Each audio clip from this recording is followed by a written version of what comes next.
Everything you've been told about success is a carefully constructed lie designed to keep you exhausted and stuck. While you're grinding 16-hour days, someone else is getting ahead working 4. The difference isn't discipline. It isn't talent. It's something far more sinister that's been hidden in plain sight. There's an invisible mechanism at work, and once you see it, you'll realize why your hard work has been systematically betraying you. In 1970, the average CEO worked 55 hours per week.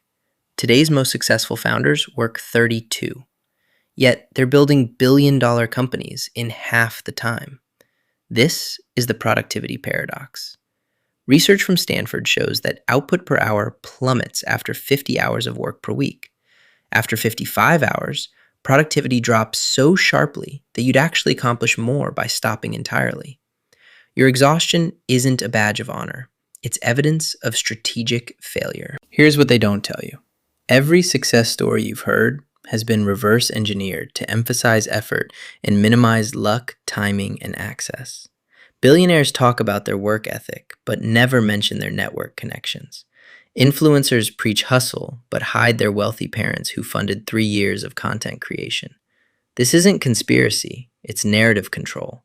The people at the top benefit from you believing that more effort is the answer because it keeps you too tired to notice the real game. Your brain has a finite decision-making capacity. Scientists call it ego depletion.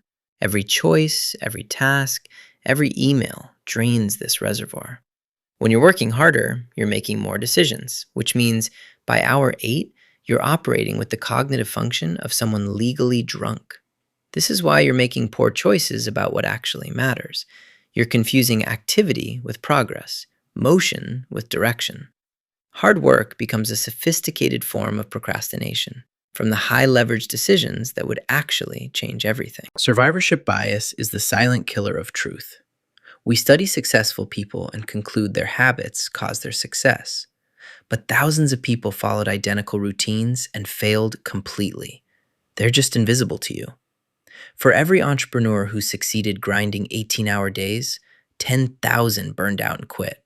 Their stories aren't told.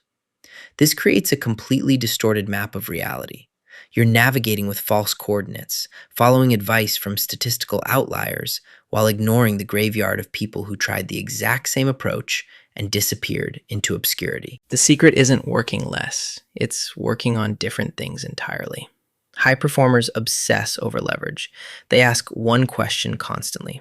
What's the smallest action that makes everything else easier or unnecessary? This is anti-intuitive because it feels like you're doing less. You are, but you're accomplishing exponentially more. Warren Buffett famously said no to almost everything so he could say yes to the right things. The most successful people don't have better work ethics. They have better filters. They're ruthless about what doesn't matter. This is what actually separates winners from the perpetually busy. First, they identify their zone of genius, the intersection of what they're exceptional at and what creates disproportionate value. Second, they systematically eliminate or delegate everything else. Third, they optimize for energy management, not time management. Your attention is currency. Most people spend it like drunken sailors. The top 1% are misers.